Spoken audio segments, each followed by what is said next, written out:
aí galera, beleza? Como é que vocês estão, meus amigos? Sexta-feira aí movimentada, várias notícias. Uma delas, a primeira do vídeo, é a questão do Celso de Mello, que resolveu se aposentar mais cedo. Vamos falar algumas coisas sobre isso. Vamos também falar sobre aquele youtuber, o Felipe Neto, umas coisinhas novas que teve, algumas pessoas-chave que o compartilharam nas últimas horas. Vamos falar também aí um pouco de eleição, um pouco de governadores, vamos falar bem por alto aí do Witzel e do Ibanez do Distrito Federal. Temos algumas novidades da questão aí da reeleição do Alcolumbre. O negócio aí parece que tá caminhando mesmo, ele já tá firme e forte na sua reeleição. E o carro tem também questão de eleição, umas besteirinhas aí aleatórias, mas o carro-chefe do vídeo de hoje é mais informações sobre a questão da Venezuela, Foro de São Paulo, Aliança Brasil-Estados Unidos, Irmãos Weintraub, o que é que eles estão fazendo nos Estados Unidos, a posição que eles estão. A gente vai falar de tudo isso daí e, cara, o negócio tá bem otimista. Isso, inclusive, era para estar no vídeo de ontem, mas tive um problema aí relacionado a direitos autorais. Tive que recortar quase todo, assim, mais de 15 minutos do vídeo. Mas vamos começar aqui que quero chegar principalmente nessa parte já, tá no meio do vídeo. A questão de Brasil, Estados Unidos, essa aliança contra o Foro de São Paulo. Vocês vão ver que é motivo para ficar assim um pouquinho empolgado. Mas vejam só, muita gente já foi pego de surpresa ontem, acho que a mídia inteira, todo mundo noticiou. O antagonista inclusive soltou como matéria urgente que o Celso de Mello, ele retornou antecipadamente para o trabalho lá no STF. E aí a licença dele que ia terminar dia 26, ele já voltou. E ainda revelou que vai se aposentar no dia 13 de outubro. 13 de outubro. 13 de outubro é um dia depois do dia 12, né? Dia 12 é o dia de Nossa Senhora. Vejam só, né? Quase um milagre. E diz ao que Celso de Mello é o relator do inquérito sobre supostas interferências na PF por Bolsonaro. Ontem, Marco Aurélio divulgou voto no sentido de autorizar o depoimento por escrito a Bolsonaro, o que Celso tinha negado. Na licença do decano, Marco Aurélio suspendeu a decisão do colega que determinava depoimento presencial e pautou o caso para a sessão virtual que inicia em 2 de outubro. A atuação dele, no entanto, se deu enquanto o relator original estava ausente. Agora, Celso retoma o comando do caso. Porque eu li isso aqui tudo, só não falei da saída dele. Eu não sei, mas as notícias que vinham há muito tempo saindo aí, nas mídias, de bastidor, de fofoca, é que o Celso de Mello está realmente assim, tentando, ele queria deixar esse legado de criar problemas para Bolsonaro. Ele ainda não saiu, só vai sair dia 13. Então, não duvidem se ele tentar criar alguma coisinha aí, alguma coisa para gerar um problema e mais desgaste do governo. Ele não tá nem mais aí, vai se aposentar em pouquíssimos dias. Antes de fazer um breve comentário sobre a saída dele, tivemos aí o Fábio Faria, ministro das Comunicações, falando, ó, dança das cadeiras em breve no STF, divulgando aqui a conexão política. O site aqui da nossa direita, urgente, Celso de Mello do STF antecipa a aposentadoria e deixará cargo em 13 de outubro. E galera, isso daqui vai mudar muita coisa, mas muita coisa mesmo, porque hoje em dia a gente está vivendo assim um período que as pessoas não sabem mais, os jogadores da seleção brasileira, sei lá, a gente conhece Neymar, eu acho que Neymar já está jogando, não acompanha o futebol. Mas se você perguntar para a maior parte das pessoas, acho que a maior parte mesmo, elas vão falar pelo menos assim alguns nomes de membros do STF. Talvez não saiba a escalação completa dos 11, mas sabe muitos. A nomeação desse próximo ministro, além de toda a repercussão midiática que vai ter, que assim que o nome for descoberto, eles vão fazer de tudo para derrubar o nome, porque o interesse é derrubar o governo. Assim que esse nome entrar, quem quer ele que seja, ele vai ser o fiel da balança. Vai sair matérias do tipo, não sei, saiba quem foram os ministros do STF que votaram em oposição ao ministro de Bolsonaro. Vamos falar mais ou menos isso. Fala, nossa, e vão criar várias coisas, vão falar como o ministro de Bolsonaro é despreparado, vem criando problema no STF. Então, as atenções, inclusive, eu acho que no início vão se voltar para esse novo ministro, novo STF, e o pessoal vai ficar bem de perto. Inclusive, eu acho, não sei, vai ter uma pressão grande para que os outros ministros sigam as orientações desse mesmo, né? Porque eu acho que a base bolsonarista vai falar, cara, esse aqui é o ministro que tá mais alinhado ao governo, não que seja um bolsonarista. Então, todo mundo é contra ele, então ainda vai ficar um pouco mais difícil para essa gente, sabe, tentar se esquivar. Porque vai ficar assim bem destacado quem tá do lado dele e quem não tá. Por exemplo, esses julgamentos do 6-5, 7-1, você fez assim, cara, e aí? Era uma coisa boa, era uma coisa ruim? Eu garanto assim que de forma a maioria das pessoas vão olhar, peraí, o ministro que Bolsonaro indicou votou o quê? Sim ou não? Ah, esse cara votou isso, então esse cara aqui tá meio complicado, eu já não gostava deles, tá ficando pior. Então pode ser apenas uma nomeação, mas muita coisa pode mudar, muita coisa mesmo. Estamos a menos de 20 dias, mais 4 dias, termina setembro, mais 13 dias, outubro, o Celso de Mello se aposenta. Então, fiquemos ligados. Próximos dias, tem alguns nomes rolando já. Algumas pessoas ainda falam do Mendonça, algumas falam do Jorge. Algumas pessoas já estão falando no Ives Gandra Filho. Dizem aí que o lobby católico em Brasília tá bem forte, tentando emplacar o nome. Cara, pra mim, eu não conheço de direito. O que vier, só espero que realmente esteja do lado do povo e ao lado das orientações do governo. Continuando aqui, vamos falar agora da oposição do governo, gente que com certeza vai fazer muita chiadeira. Isso daqui tem que voltar a falar para vocês verem como a coisa é. O rapaz, o Felipe, esse youtuber, ele apareceu na revista Time como uma das 100 pessoas mais influentes do mundo. Olha só, já vai. Não é qualquer pessoa que vai. Na lista histórica, acho que só no Brasil inteiro só tem 10 pessoas. E ele conseguiu. Você vê, ele vem tendo apoio de Jorge Soros, de grupos da mídia, de políticos, ministros do STF. E aí, essa matéria deu repercussão a ponto que ele apareceu no Jornal Nacional da Rede Globo. Rede Globo. O Felipe é o influenciador digital mais importante do Brasil, possivelmente do mundo. Olhem como ele vem sendo tratado. E vocês percebem que cada dia que passa, ele vem cada vez mais também se jogando na política, falando sobre política. Então, com certeza, ele aí já se tornou um expoente desse novo progressismo. Porque nova esquerda a gente já pensa no pessoal novo, no MBL, mas esse cara que é da esquerda, tipo assim, a esquerda mesmo, original, marxista, do PT, PSOL, de uma forma mais palatável, sabe? Que dá pra engolir de forma mais fácil, tentando angariar aí bastante jovens. Quem viu o vídeo de ontem, inclusive, vocês viram lá matérias de 1996, deles falando de como é importante, sabe, para a esquerda chegar ao poder, o Foro de São Paulo, pegar os jovens pelas mãos. E olhem só isso daqui, quem também compartilhou o Felipe. E aqui que para mim são interessantes.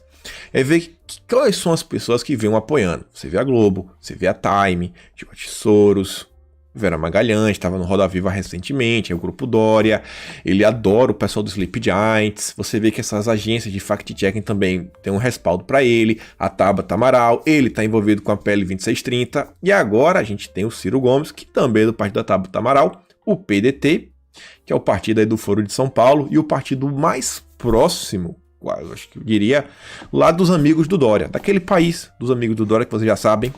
Então vejam só. E ele diz, sobre o Felipe, sua luta e sua voz agora são reconhecidas no mundo.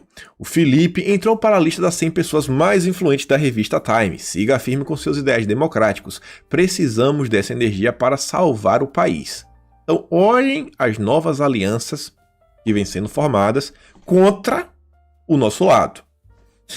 E teve outra pessoa que isso aqui foi muito estranho. Mas muito estranho mesmo. E eu não sei porquê, mas eu tenho uma desconfiança que talvez quem facilitou a indicação dele para uma das 100 pessoas mais influentes foi o Verdivaldo. E por que eu digo isso? Porque, olhem só, o Verdivaldo fala assim, o novo ranking 100 da Times inclui o brasileiro Felipe, que tem uma trajetória incrível. Ele construiu um gigante império online com essa questão do dia a dia, falando da questão do YouTube. E ele vem se mostrando agora uma das lideranças, uma voz entre essas lideranças de um movimento anti-bolsonarista. E aí o Glenn, ele diz assim, veja, leia mais, saiba mais sobre isso, neste artigo escrito em inglês, pelo meu parceiro, né? Não ele tá falando meu parceiro, mas é do parceiro dele, o Davi Miranda, deputado do PSOL. E eu não sei, o Glenn, ele é americano, fala inglês. Será que, primeira coisa, quem será que escreveu esse artigo? Será que veio tudo da cabeça do Davi? Será que foi o Glenn que escreveu e botou o nome do Davi? Será que o Davi, tipo assim, construíram juntos? Glenn só revisou. Muito estranho. Segundo, o Glenn, ele é um jornalista que ele tem assim um certo trânsito grande na mídia. Já ganhou esses prêmios famosos, se não me engano, ele tem até um Pulitzer, esses prêmios assim, a gente tanto escuta nesses filmes. Então não sei, mas você vê, né? O Intercept também apoia bastante iniciativas como Sleeping Giants, essas agências de fact-checking, sempre estão contra o governo. Eu não me surpreenderia se tivesse dedinho do Intercept nessa questão da indicação do Felipe. Não teria. Tem nada de errado, né? Tem nada de errado. Só tá bem vendo, né? Olhem as alianças que vêm sendo criadas. Isso daqui, gente, os próximos anos aí vai ser coisa que a gente vai ter que estar combatendo nessa batalha ideológica cultural. Vai vendo, vai vendo. E aí, adiantando, olha só isso daqui. É a mesma coisa. É o tipo de ideia que o Felipe, em pouquíssimo tempo, vai estar ajudando a ser propagada. O Luiz traz uma matéria que diz assim, ó, peraí, agora vocês lembram da biologia? E aí fala de um rapaz que se diz que é trans. Quer dizer, ele é um filho de um militar, ele diz que é trans, ele perdeu o direito à pensão, porque ele mudou em todos os documentos falando, pô, cara, mudei na identidade, mudou tudo, falando agora não, agora eu sou homem. E aí, na hora da pensão, tem uma regra que só quem pode receber é a mulher. E aí ele falou, mas biologicamente não sou mulher. E aquela coisa, né? Pô, amigo, isso é meio complicado, né? Você tá um pouquinho forçando a barra, acho que isso não vai colar. Então vejam como são as coisas. É uma pauta que a gente vem falando muito. Olha isso daqui que a gente também falou nos dias seguidos. A questão da lacração em tudo, inclusive na qualquer besteira, gente. Olha só, o Roberto Mota mesmo diz, ó. A lacração é a última fronteira da subserviência ideológica corporativa. É a síndrome de Estocolmo empresarial. Organizações pretensamente capitalistas pagam tributo máximo a uma ideologia parasitária que não pretende nada menos que a destruição total de seu hospedeiro. E aí você vê um produto, um suco aqui, ó, mais pêssego para todes. Todes, não é todos nem todas, é todes. Neutro. Linguagem neutra. Falei isso daqui. Cara, quem me deu a melhor explicação da importância disso daqui no cenário político foi um mecânico, lá o Flávio do Twitter. Ele fala, amigo, entenda só o seguinte, a galera da direita tem família, se preocupa com família, quer chegar em casa, quer ter tempo livre para estar com os filhos, por aí vai. Esse mercado corporativo, a gente tá cansado de ver até filme, fulano escolheu a carreira em vez da família. Por quê, gente? Tem hora para entrar, mas não tem hora para sair. Se quiser sair mais cedo, sai. Agora, se não bater a meta ou alguma coisa acontecer, bom. Tem muita gente no mercado de trabalho louquinho pro seu emprego. Então você já vem com essa linguagem que você vê que, por natureza, a galera da esquerda acaba fazendo até menos filhos. Você vê, gente, é um pacote. Você vê tanto, gente, a importância que eles falam, não, e várias coisas para reduzir, né, a quantidade de pessoas. Vocês estão entendendo aí, quem acompanha essas coisas sobre globalismo, sabe que tem algumas frases mais de efeito que eu não vou usar aqui agora, mas dessas ideias que esse pessoal tem. E olha só isso daqui também, a questão aí da corrupção da inteligência jurídica e os absurdos que a gente vê todo dia do STF, mas aqui agora operado meio que por a ONG. Para entender o tamanho do problema, faça uma pesquisa rápida no nome dessa ONG. Olha só, matéria recente. Com relação aí do Elias maluco que veio a óbito, uma ONG pede liberação de visitas a presos. Com base no possível problema do Elias, mais conhecido como Elias Maluco, o Instituto Anjos da Liberdade reforçou ao STF pedido de reconhecimento do direito de presos às visitas sociais íntimas e da garantia do sigilo das comunicações entre advogado e cliente. Foi aí uma ONG, o IDDD3D, Instituto do Direito de Defesa, um negócio assim, bem maluco o nome deles. Foi o pessoal que militou por anos pela implementação da audiência de custódia. Agora esse pessoal está militando pelas visitas íntimas. É aquela questão que o professor lá fala do lumpen proletariado. Vejam como as coisas vêm sendo feitas. Isso aí se junta todo esse pacote, coisas que vamos ter aí que tá batendo martelo pelos próximos anos. E aí, questão de reeleição de Bolsonaro. A gente vai falar da reeleição de Alcolumbre. A de Alcolumbre tá todo mundo aí de feliz, contente, sorridente. Mas a de Bolsonaro, eles querem impedir a todo custo. Eduardo Bolsonaro, aqui diz de forma bem rápida, né? FHC foi reeleito, Lula foi reeleito, Dilma foi reeleita. Mas o problema só surgiu agora, com Bolsonaro no auge de sua popularidade. Acha aí que o povo é bocó? Aí você vê, ó, CNN Brasil, exclusivo. Reeleição agravou abuso de poder e deve ser revista no Brasil, diz presidente Fernando Henrique Cardoso. Já trouxe essa matéria aqui. Estou trazendo só para relembrar porque o Carlos Bolsonaro trouxe um vídeo do próprio Fernando Henrique Cardoso falando sobre a questão da reeleição, uma entrevista aí com Augusto Nunes. E diz, né, peraí, ele é contra a reeleição. Não, peraí, vamos ver o que ele falava no passado. Eu vou mostrar aqui o vídeo para vocês. E olha só isso daqui, o que é que o Fernando Henrique Cardoso? É 40 segundinhos.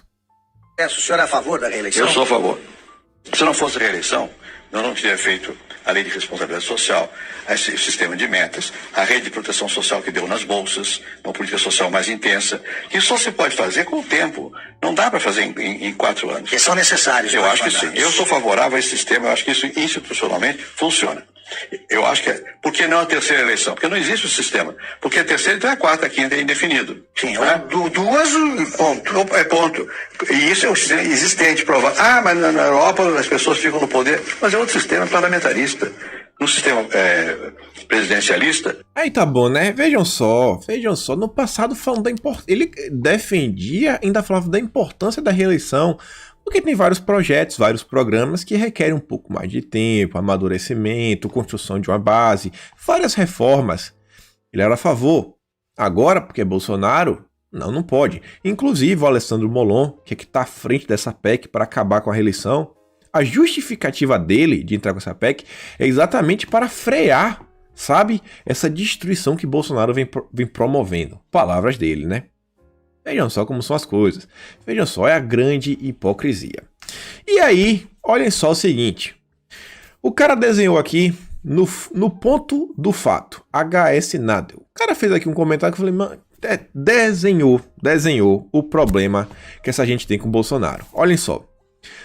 Lula, ele emitiu 53 MPs no seu primeiro ano de governo. Nenhuma caducou e todas foram votadas. Bolsonaro emitiu menos, só emitiu 49, 4 a menos. 11 foram aprovadas, 11 caducaram, uma foi rejeitada e 26 ainda tramitando. Vejam só, olha o descaso de sequer colocar em votação. Deixou caducar 11. Inclusive a MP do futebol, que permite que os clubes transmitam seus jogos, que aí vai completamente de encontro aos interesses da Globo, essa é o metaphone que vai deixar caducar. Aí você vê, ó, essa é a diferença de não pagar mensalão para aprovar medidas provisórias.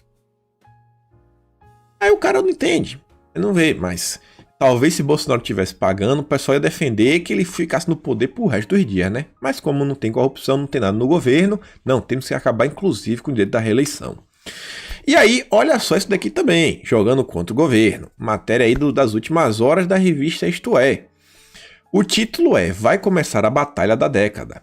A oposição combate de maneira feroz qualquer projeto que traga a digital de Bolsonaro ou lhe entrega, de mão beijada, a plataforma da reeleição.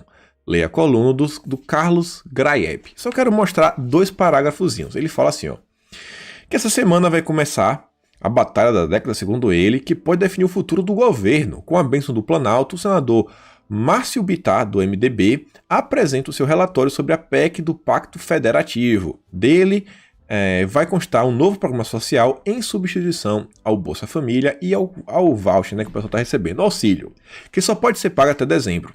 E aí diz que a oposição combate de maneira feroz qualquer projeto que traga edital de Bolsonaro ou lhe entregarão de mão beijada a plataforma de reeleição. E ele diz o que tem que fazer.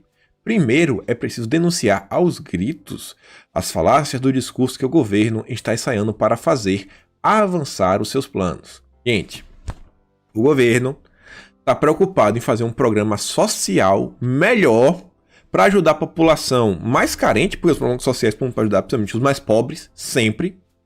E esse pessoal quer impedir, porque Bolsonaro pode garantir uma reeleição. Eles não querem deixar passar nenhum programa que exista digital de Bolsonaro. Digital assim, ó, tem uma marca que fica assim um legado que foi algo bom que Bolsonaro deixou para o país. Olha a mente dessas pessoas. Olha a mentalidade dessas pessoas. Eles não estão nem aí para quem tá sofrendo, para quem tem passando por problemas, para quem, sei lá, falta dinheiro para comprar comida. Jornalista, isto é, tá nem aí, cara. Dorme no ar-condicionado todo dia, toma vinho caro, come presunto de Parma, deve comer, né, igual a Vera Magalhães. Então, não, temos que fazer de tudo, não importa se é para o bem da população. E me espanta, é uma revista como essa, que tem editores e tudo mais, deixar um artigo desse ser publicado. O cara fala, não, o cara fala, não, cara, peraí, isso aqui é contra o povo brasileiro, a gente não pode fazer isso aqui é antipatriótico. O pessoal tá nem aí, né? O pessoal não tá nem aí mesmo. E aí, outro aí que não tá nem pro Brasil, mas vale a pena só fazer um comentário rápido pra começar a falar da questão de Alcolumbre e entrar na questão que mais interessa, que é a questão aí, Foro de São Paulo, Venezuela, Estados Unidos, é o Serginho Moro. Serginho Moro, o partido Podemos quer lançá-lo como candidato a presidente em 2022. Carlos até faz uma piada, né? Não me diga. Olha, estou surpreso. E ainda termina falando assim, eu tô com um problema aqui e preciso de um alicate. Volto logo. O alicate aí, não sei se é uma referência, né? Um tal de Álvaro Dias. Dizem que existe um tal de alicate na lista do Odebrecht. E choca 0 pessoas, né? Choca 0 pessoas. A única coisa que eu sei é que Moro pode tentar. Realmente ele pode tentar, pode se esforçar. Mas, amigo, a coisa tá feia pra você, cara. Vocês podem ver, gente, Moro tá acabado, velho, na mídia, assim. Você vê ninguém mais bate palma pro que Moro diz, tá todo mundo muito decepcionado. Acha que o cara só tá interessado em lacrar, nada além de lacrar. É o que ele faz, dia sim, dia também. No Twitter, perdeu relevância. Nem o antagonista mais consegue trazer matéria. Não aparece mais na Globo, não aparece mais no Estadão. Politicamente, o cara desapareceu. As únicas formas do Moro voltar pro noticiário é quando ele é convocado para prestar depoimento em inquérito ou quando ele gera problema pro governo. Acho que foi difícil para ele, viu? Ficou muito difícil. E aí temos a questão da reeleição. Isso daqui eu iria falar no vídeo de ontem, então eu juntei as últimas coisas com as coisas de ontem, já também com as coisas dos Estados Unidos. Começar aqui com a questão da consultoria. Teve uma consultoria que o Senado aí contratou, e essa consultoria falou o seguinte, ó, cara, nossa Constituição, a Constituição Brasileira de 88, ela proíbe a reeleição. Falou isso aí de forma clara. E a Sakura falou, tá, todo mundo sabe disso, mas essa galera, eles rasgam a Constituição, já rasgaram há muito tempo, ninguém tá nem aí. E aí, quando saiu da consultoria, o Alcolumbre veio a público e já falou, cara, eu discordo, não acho que essa consultoria está certa.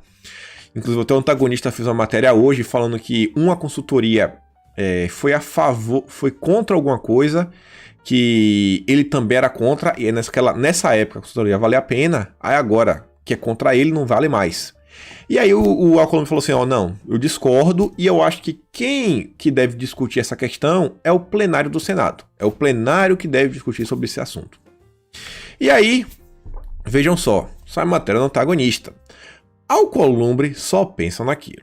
E aí diz assim que o Alcolumbre só está pensando na reeleição ao comando do Senado. E aí tem as informações interessantes. Alcolumbre, lá do Amapá, você vê, na verdade, o senador do Amapá está mergulhado em 2 temas. Além da reeleição inconstitucional como presidente do Senado, tem dedicado boa parte de seu tempo para a campanha de seu irmão Josiel, candidato à prefeitura de Macapá. Gente, ele garante aí o prefeito de Macapá, capital, o estado é pequenininho, e já está basicamente aí garantindo a reeleição dele no Senado. Talvez é um cargo de governador, sabe? A perpetuação dele na política. A gente é assim, cara. O cara já tá pensando já em 2022, sabe? Ou 2026, não sei quando é que a Alcolumbre sai. E aí você vai vendo como são as coisas, né? E você vê que isso ainda faz mais sentido, o antagonista falou da matéria, que o Alcolumbre virou rei. Ao contrário do que vem acontecendo na Câmara, Alcolumbre não tem convocado a mesa diretora para se reunir, não restabeleceu o retorno das comissões e tem usado sua caneta para favorecer principalmente sua base eleitoral, tá certo? Que usa o Amapá durante essa pandemia. Segundo a reportagem, o Alcolumbre transformou o Amapá no estado que recebeu a segunda maior parcela dos 60 bilhões enviados pelo governo federal a estados e municípios para combater a pandemia. Então vejam só, o cara tá aí, o pessoal acusa Bolsonaro de populismo, mas a gente tá vendo quais são as preocupações do Alcolumbre, né? Quer continuar firme e forte, já garantir a sua base e criar o seu cercadinho.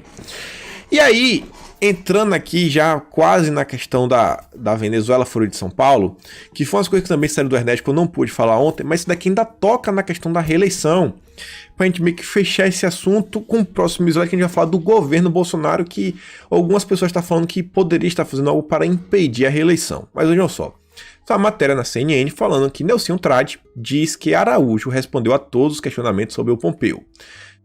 Eu acho que vocês perceberam que no dia de ontem ninguém mais comentou sobre a visita do Mike Pompeu. Todo mundo calado, mídia calada, nenhum político ficou dando mais chilique nem nada. E a gente sabe que aquilo ali foi algo importante. A gente já falou várias vezes, cara, foi algo assim muito importante na agenda geopolítica. E conhecendo a oposição brasileira, o pessoal ficou quieto. Não, ficou quieto. Olha só. O ministro respondeu a todas as indagações feitas, até sobre queimadas e desmatamento. Quando vemos que o debate foi para outras áreas, entendo que a participação dele foi muito produtiva. Sobre o assunto da visita do Pompeu, entendo que já se esgotou. Saiu Nelson Trade falando. Eu só não, tá de boa. E, gente, quando o Ernesto, ele vai no Senado, ele não fala assim, me desculpe, não vou fazer mais isso, não sei o quê. Ele foi lá, ele bateu na mesa, falou, ó, entendo o seguinte, o Maduro, ele é um ditador, sabe? Tá fazendo muito mal às pessoas, usou palavras muito mais duras, vou mostrar pra vocês. E mesmo assim, acabou o choro. Aí você vê que na mesma entrevista, né, assim fala a questão do Alcolumbre da reeleição e diz o seguinte, ó. Quando ele foi questionado, a questão da reeleição e tudo, ele falou assim, pô, ele acha que ele é favorável, porque ele já foi presidente de uma Câmara Municipal no passado, ele sabe que quando você tá presidindo algo, você se sente quase na função executiva, ele defende isso. E é aquela questão que algumas pessoas estão falando é que hoje, no Senado, você tem meio que assim, uns 3 grupos. Você não tem a direita no Senado, a gente não tem senador nenhum, acho que só tem Flávio Bolsonaro, e alguns que são poucos alinhados ao governo, mas o que você tem é o Centrão, você tem a galera do Muda Senado, que é o pessoal aí do Álvaro Dias, do Podemos, Lazer Martins, esse pessoal todo aí, os lavajatistas, e do outro lado você tem a esquerda, que tá no Senado, tem lá as cadeiras dele, pessoal do PT, e por aí vai. Então muita gente diz o seguinte, ó cara, Nelson Trade tá mais no Centrão. Às vezes a gente coloca um cara aí do Podemos, aí a Lava Jato vai andar, e a gente sabe como é a Lava Jato. O pessoal sempre foi assim meio gostar de selecionar. O Álvaro Dias, que já foi citado, inclusive, pelo Rodrigo Tacla Duran, o cara aí que pode resvalar no Sérgio Moro, nunca foi investigado. O PSDB só foi investigado depois que Moro saiu. Então os caras falam, pô, se bota esses caras, a Lava Jato pode dar ruim pro nosso lado, e o pessoal da esquerda pensa a mesma coisa, pô, vai dar pior pra gente. Já o pessoal da esquerda quer afundar com a Lava Jato, e o Centrão fala, mano, a esquerda é meio complicada, amigo. Esses caras aqui, na presidência, acho que é ruim demais. Então fica aquela galera do meio falando, ó, acho que não tem ninguém aqui, talvez, com força pra levar, talvez seja melhor a gente só apoiar o Alcolumbre, vai ser mais fácil para a vida de todos nós. Então tem muita gente entrando nesse barco.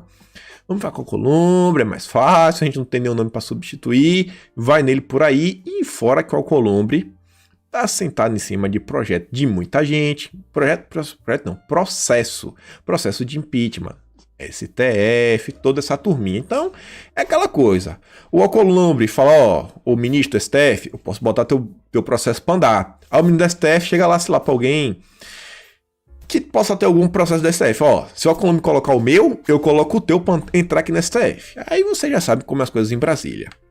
E sobre o governo bater de frente ou não, Aras meio que lavou as mãos, o AGU também lavou as mãos, e tem isso daqui que é uma coisa que eu falo sempre, que é a questão do marco do saneamento. Vejam só. Ministério do Desenvolvimento Regional, falando que há apenas 22 projetos que já foram até aprovados, autorizados, 22 projetos em apenas 13 estados. Só 22 projetos já vão beneficiar um total de mais de 53 milhões de pessoas. Bolsonaro teve 57 milhões de votos. E geração de emprego pode bater 112,4 mil. É a questão daquelas prioridades. Gente, é dinheiro, é emprego, é a fila do SUS com menos gente por problemas lá a falta de esgoto, é sustentabilidade, redução da perda de água. Então o governo tá naquela, né? O Alcolumbre também tá sentado em cima desse veto. Ia ser votado no dia seguinte. O Alcolumbre já tava puto. Ele e o Tasso Gereissati. Aí depois ia ser na semana seguinte. Aí depois ia ser no final de agosto. Assim, não, final de setembro. Não, os vetos mais tensos vão deixar para outubro. E tá empurrando. O cara tá empurrando com a barriga, né? Ele tá aí com suas moedas de troca com todo mundo. Só o Brasil que ninguém liga nessas horas. E aí, pessoal, vamos lá para a questão que eu falei para você, que tem uma coisa interessante pra gente falar dessa questão Brasil, Estados Unidos, tá vindo coisa grande por aí. O Ernesto foi no Senado, defendeu o Pompeu e ainda falou que o Maduro era um narcotraficante. Olha só!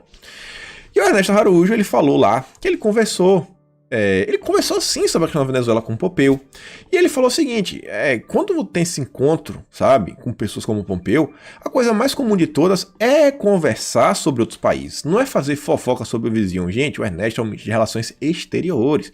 Isso daí acontece o tempo todo. E ele falando essa questão do vizinho, ele fez a mesma analogia. Quando falam do vizinho, o Maduro, ele invadiu a casa do vizinho. Foi isso que aconteceu. E aqui ainda comparou Maduro a um narcotraficante. O ministro afirmou ter solidariedade com o povo venezuelano, uma nação amiga, uma nação irmã, com uma tradição democrática imensa, mas disse não reconhecer Maduro como presidente legítimo do país, função que, segundo Ernesto, cabe ao deputado Juan Guaidó, presidente da Assembleia Nacional da Venezuela. E grava essa questão do Juan Guaidó, porque quando a gente for falar do Arthur Weintraub, vai fazer um pouco mais de sentido. O Ernesto ainda disse que houve uma evolução democrática dramática na Venezuela, marcada por completa degradação e erosão das instituições ao longo do tempo. E o Ernesto ainda disse que uma missão independente, uma missão internacional independente, formada pela própria ONU, pelo Conselho de Direitos Humanos da ONU, concluiu que na Venezuela hoje existe uma repressão política seletiva contra os críticos do regime, incluindo parlamentares, prefeitos e militares alegadamente implicados em rebeliões. Ou seja, quem é contra o governo está sendo perseguido. Não existe mais a democracia pro lado de lá. Então não dá, gente. Tem coisa que tem que conversar, porque acaba virando um problema, inclusive até pro Brasil.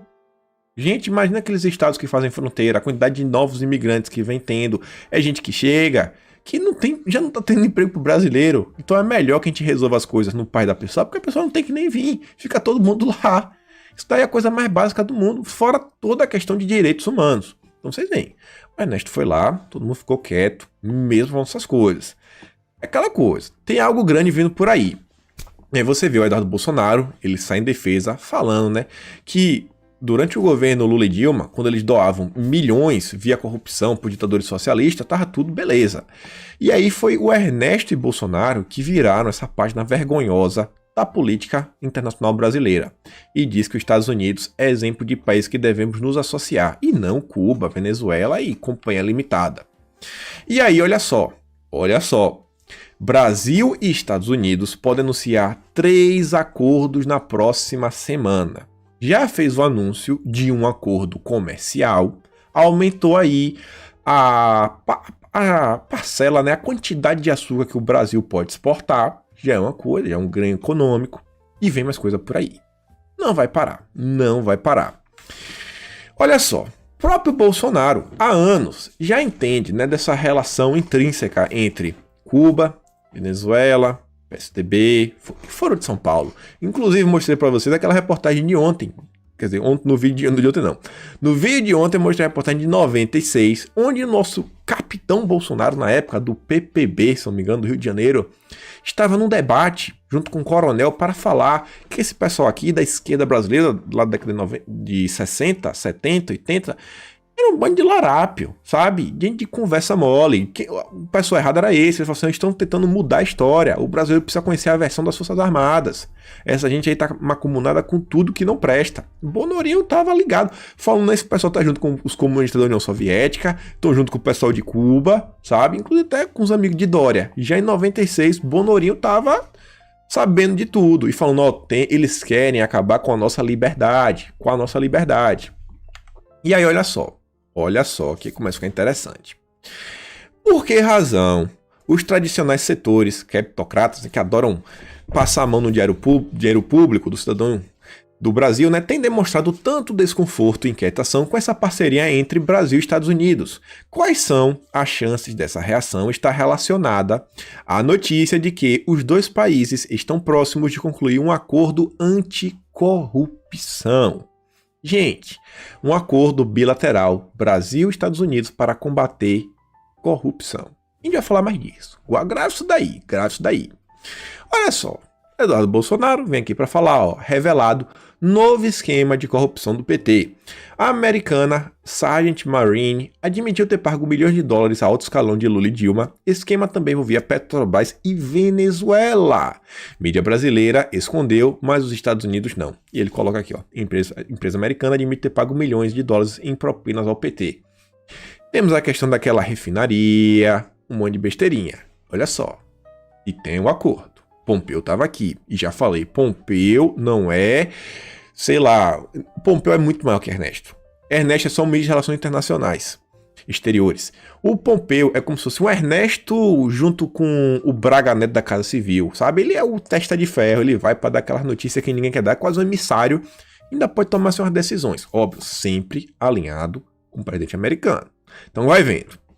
E aí você vê, ó, Brasil e Estados Unidos. A Tsuki aqui diz que no dia 11 de agosto de 2020, o Brasil promulgou acordo com países do Mercosul para investigação conjunta de crimes. Tratado intensifica a cooperação no bloco para combate a crime organizado transnacional. Transnacional. Vai vendo. Aqui tem um acordo, falando isso daí. Aí você vê. Na reunião ministerial que teve aí, ó, ela reouçou o ano, né? Foi esse ano, foi no caso maio desse ano. Ernesto fala sobre a questão da nova ordem, uma nova ordem mundial, não da nova ordem mundial globalista, e como o Brasil tem uma chance de influenciar. Porque quem está no centro disso hoje é um país antidemocrático, os amigos do Dória. E diz, ao compare o Brasil com os amigos do Dória, economicamente fica nítido que precisamos avançar nessa área. Ele fala da importância, a gente se aliar, fazer uma nova aliança, fala do pessoal da Índia, fala com os americanos. Quem lembra da reunião ministerial vê. Você vê que o Brasil já está preocupado com isso. É uma coisa que vem sendo discutida há um certo tempo. Aí você vê Arthur Weintraub. Arthurzinho. Fez uma coisinha lá para falar da nova função dele. Depois gravou até um vídeo. Não vou passar o vídeo, mas vou mostrar o que ele falou também.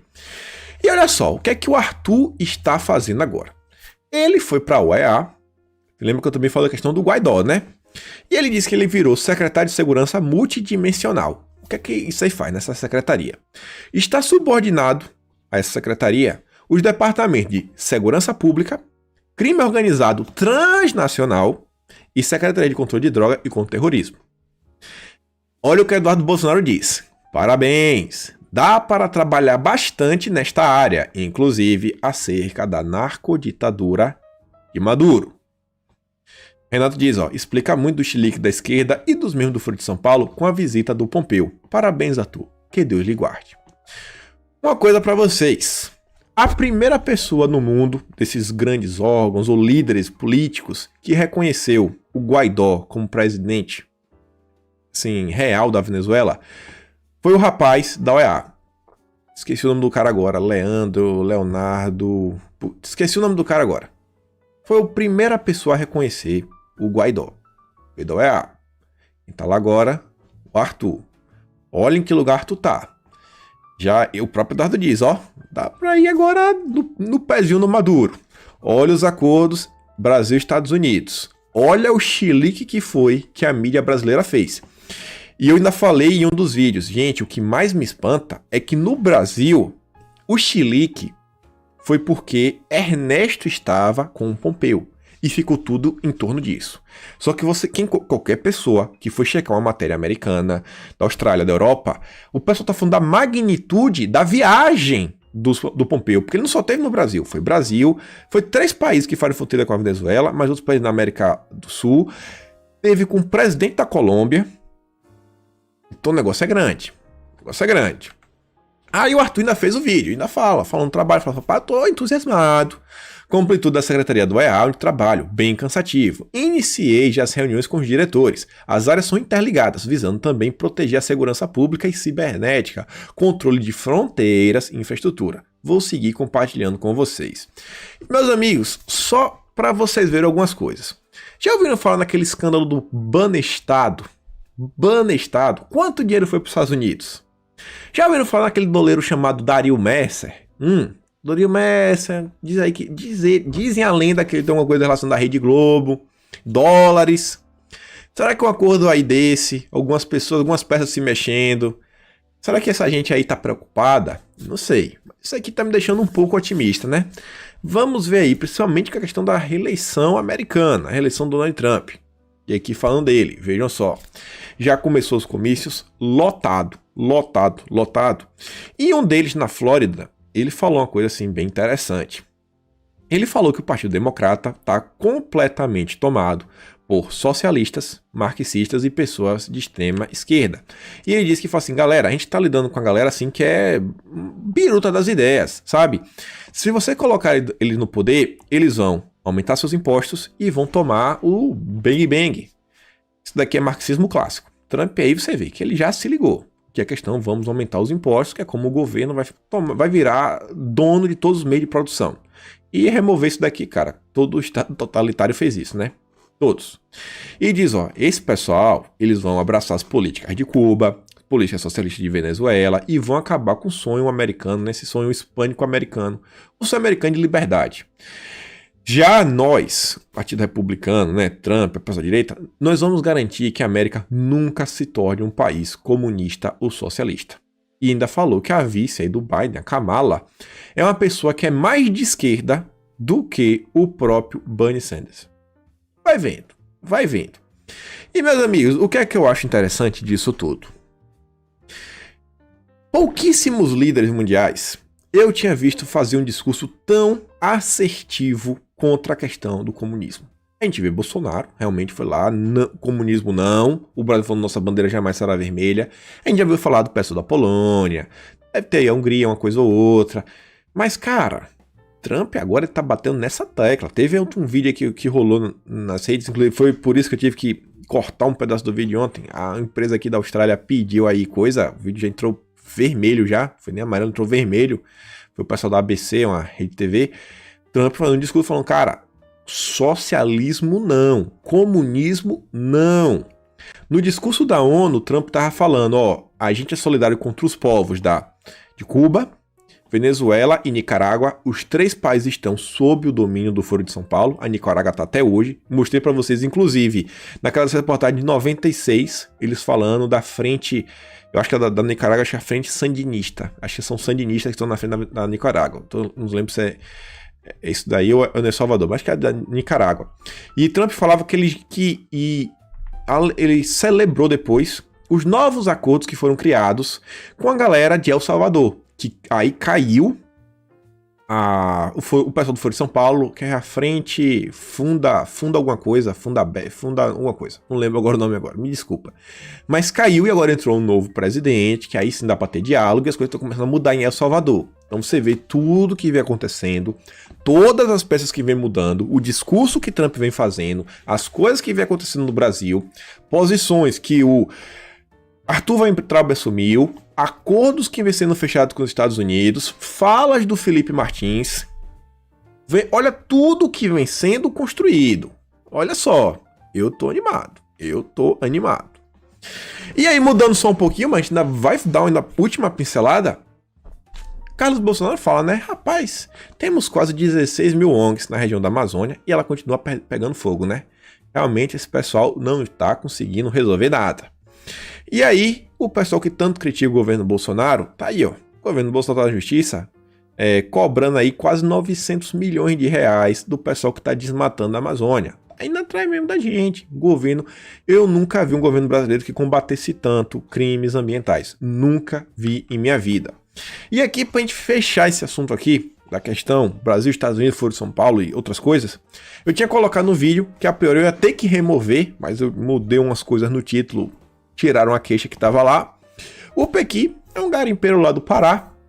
Fez um vídeo, deixei aqui no canal, um vídeo de 10 minutos. Fala uma coisa assim bem interessante. Ele fala, como se, sabe aquele sistema de grilagem para você pegar a terra e falar que é sua? Ele fala algo similar com pedras preciosas.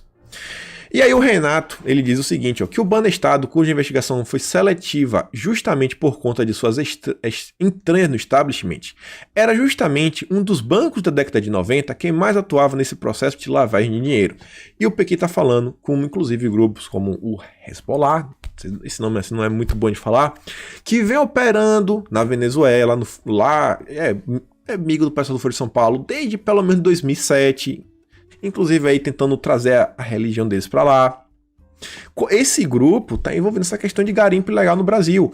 E o que é que Bolsonaro tanto, mas tanto falava? O garimpeiro, temos que acabar com isso, temos que acabar com isso. Gente, o dinheiro envolvido nesse garimpo ilegal é absurdo. Mas em si, então, o que acontece? Eles garimpam, eles pegam a pedra, uma coisa que você tem que ter toda a licença, várias coisas. E aí o Pequi diz que em Minas Gerais tem várias empresas de fachada que você leva a pedra para lá e ele fala, a gente achou essa pedra. Não, você não achou. E aí o valor, os caras vendem essa aí no mercado negro, tipo assim, um valor extremamente pequeno, mas cara, você acaba lavando dinheiro. Um esquema de lavagem de dinheiro imenso. Depois troca em dólar, ele fala, inclusive, que já foi procurado algumas pessoas. Um vídeo interessante, por isso que eu peguei e botei aqui no canal. É um senhor assim, um senhor muito esperto, um senhor muito esperto. E aí agora mudando de assunto, mas ainda falando de crimes, olhem só. Com CPI da pandemia no forno, Ibanez distribui cargos. Quando eu falei da questão do governador, o PGR falou que tava com mais 3 acordos. E o que eu ouvi é que assim, o Ibanez é meio que 100%. 100% pro Ibanez de rodar, 99% para o do Barbalho e 70% do Dória. Foi o que falaram. Então, ele não tá dando carga à toa. Galera, eu acho que realmente vai dar ruim pro Ibanez. E só a questão do Witzel que eu falei na introdução, só para falar para vocês que ele agora foi pedir pro Gilmar Mendes ajudá-lo a voltar pro governo. Gilmar Mendes. Aí eu não duvido nada. Vendo o Gilmar, eu acredito que o Witzel possa ter alguma chance. Tivemos aí o Mandetta tentando voltar pra mídia, né? dando chilique, falando que ele alertou o Bolsonaro sobre os óbitos e que Bolsonaro foi um negacionista. E aí o Carlos fala assim, negacionista é o meu ovo, seu descarado. Cara, é um absurdo. O Mandetta é uma piada sem tamanho. É uma piada. E aí você vê, ele vem pra mídia falar que ele, passei a considerar Bolsonaro como parte da doença. Ex-ministro da Saúde lança livro com bastidores dos embates com o Palácio do Planalto durante o combate de tudo que aconteceu. E diz que o presidente fez prevalecer a lógica política não humanista. Ele adotou o caminho da negação. E eu tenho certeza, meus amigos, que vai ser uma chateação aí nos próximos dias. Algum dia, pelo menos, de gente comentando o livro do Mandetta. O antagonista mesmo deve estar assim, salivando, a boquinha salivando, olha. O Mainardi, Felipe Moura Brasil, Cláudio Dantas, Mário Sabino, nós salivando para comprar esse livro, sabe? Vamos fazer livezinha com o Mandetta só para falar em Bolsonaro. Agora, o que eu lembro de minha memória é que foi o Mandetta que falou, espera faltar ar para você procurar ajuda. Enquanto não faltar ar, tá de boa. Eu acho que quem tava contra o povo não foi Bolsonaro. Continuando aqui, o Abraham, ele fez um vídeo, quem quiser, olha no Twitter dele, que ele fala que, na verdade, segundo o Mandetta, ele falou que poderiam ter de 2 a 4 milhões de óbitos. Ele falou, foi isso que eu escutei do Mandetta. Mandetta era, ele criava aquele caos. E olha só, abaixa um trecho da fala. Então ele fala que, na verdade, Mandetta era um mercador do caos, era um Átila dentro do governo. Ele quadriplicou a meta do Átila. E aí, vejam só, é por causa de pessoas como Mandetta, como Átila, quem tiver isso daqui, Prefeito suspende alvarás de escolas e faculdades para impedir a volta às aulas. Como se viu no caso Witzel, os abusos de poder de façade de medidas sanitárias serão cobrados. E quem tiver tomado medidas ditatoriais contra a população sem demonstrar os critérios científicos que as fundamentaram, vai ter que se explicar na justiça. Isso daqui, gente, é o prefeito de Belo Horizonte. E isso daqui nos mostra por que é importante a gente votar certo e ainda tentar fazer campanha para ajudar as outras pessoas a votarem certo também. E aí, falando de eleição em Minas Gerais, faço questão de trazer essa matéria sobre o Nicolas Ferreira. O Grupo Globo escreveu um artigo completamente contra ele e temos que falar, Nicolas. Eu vou ler, eu acho que no final da matéria você vai querer votar no Nicolas, olha só. Candidato a vereador em Belo Horizonte pelo PRTB, o Nicolas deixou claro que se o Aliança ficar pronto, ele é do Aliança, ele vai sair do partido. O jovem de 24 anos recebe agora o retorno por anos de militância a favor da família Bolsonaro. Vejam só, a Rede Globo está falando, gente, que ele não é um surfista, que ele está já há anos militando pelo governo. O apoio das eleições municipais deste ano, pelo menos é o que sinalizou o deputado federal Eduardo Bolsonaro, que compartilhou no seu Twitter o anúncio da pré-candidatura. E Eduardo falou, o meu voto, se eu tivesse em Belo Horizonte, é dele. Formado em Direito, é um cara que já conhece de lei, mais uma coisa para se votar no Nicolas. Vejam só, entre os 189 mil seguidores do seu Instagram, aparecem além de Eduardo, senador Flávio e Jair. E o 04, na mesma rede social, Nicolas tem um destaque dedicado à sua trajetória de militante e apoiador da família Bolsonaro. Lá ele compartilha foto desde 2016. Não, é um surfista, aí, ó, desde 2016 já estava ao lado de Eduardo e Flávio e o então deputado federal Jair Bolsonaro, incluindo viagem de visita à Câmara dos Deputados. Ainda tem foto com o general Heleno. Ou seja, eu não sei como o Nicolas conseguiu, mas eu acho que a única coisa de estranha nessa matéria é como ele conseguiu que a Globo fizesse tanta propaganda para ele. Nicolas, informe as pessoas o que foi que você fez para a Globo fazer propaganda sua. Você pagou por essa reportagem? Eu não consigo acreditar. Porque em sã consciência, a Rede Globo escrever isso é falando, ó, cara, esse aqui é o candidato que você tem que votar. Não é possível. Não é possível. O cara vai ser votado, ainda vai juntar um monte de... vai trazer um monte de vereador pro partido desse jeito. Com propaganda gratuita da Rede Globo. Rapaz. Outro cara que anunciou pré-candidatura é o Misael. Eu não conheço o Misael de perto. Agora eu sei que essa questão que rolou contra Alexandre Frota recentemente, que o Alexandre Frota foi denunciado por um Ministério Público de São Paulo, ele aí que entrou com a denúncia. Então, se bateu no Frota, cara, pode ser um nome a se olhar. Então, quem for de Campinas, olha aí, vê o Misael, tenta acompanhar o trabalho dele nas redes. Mas foi o cara aí que entrou com a denúncia contra Alexandre Frota. Temos aqui ainda a questão sobre eleições de São Paulo. Prefeito Sabará, vejam só, o Novo apagou o perfil do Felipe Sabará de seu site oficial. A exclusão aconteceu após os empresários sua pré-candidatura à prefeitura terem sido suspensos temporariamente pela comissão de ética do partido. O pessoal tá conhecendo agora o que é o Novo, né? Esse é o Novo, meus amigos. É o Novo, liberais. E o Roberto Mota, que é o fundador do Novo, foi o cara que teve a ideia de fazer o partido, falou com ele lá no passado, ele diz, inclusive tem um texto explicando tudo como foi, desde da ideia da criação do partido até a saída. Ele também é candidato a vereador pelo Rio de Janeiro, e diz o seguinte, ó: o rito usado pelo dono do partido contra o Leandro Lira, que é apoiador de Bolsonaro, contra Ricardo Salles e Felipe Sabará, foi usado pela primeira vez contra mim ainda em 2016. Comissão de ética, impugnações espontâneas de filiados, dossiês e destruição de caráter. Valeu tudo para barrar minha candidatura. E ele diz ó, que no lugar dele, colocaram essa senhora aqui. Preste atenção na declaração dela. É uma Carmen Migueles que diz sobre esquerda e direita. É uma pessoa que eu não sou nem de direita nem de esquerda, ela é de esquerda, fala de fake news, a quem interessa, é crítica do governo. Isso daí é o retrato do Partido Novo. Então, gente, sã consciência. Se tiver o PT, se não fosse PT e Partido Novo, é tudo bem, você vai no Partido Novo. Mas se tiver outra opção, cara, reflete bem. Porque o Partido Novo, vocês conseguem ver, é complicado. Tem que aí, ó, bater continência para os caciques, né? Principalmente é o João Amoedo. Uma notícia só aleatória, já quase para terminar o vídeo, que é esse daqui. O laboratório de desenvolvimento daquela empresa de comunicação, começa com H, do pai dos amigos de Dória, tá pegando fogo. Galera, estranho, hein? Estranho. Esse pessoal quer vender 5G no Brasil. Estranho. Laboratório pegando fogo, sumir com pesquisas. Estranhíssimo. Só queria falar, quem quiser saber mais, vai lá no Twitter, Leonardo Coutinho, falou muita coisa. E para terminar nosso vídeo, só com a notícia que o presidente passa tudo bem. Realmente esperava, né? Foi só um cálculo renal. Pô, o cara tem histórico de atleta, brincadeiras à parte. Então tá tudo aí, fotinha com a Michelle. Todo mundo de boa e espera aí que firme e forte aí semana que vem já esteja de volta. Na verdade, a Damares falou que ele já ligou para ela para falar de trabalho, então ele não parou nenhuma, mesmo do hospital, segue firme e forte trabalhando. Então, meus amigos, por hoje é isso. Fico por aqui, aquele grande beijo e abraço, tamo juntos e valeu.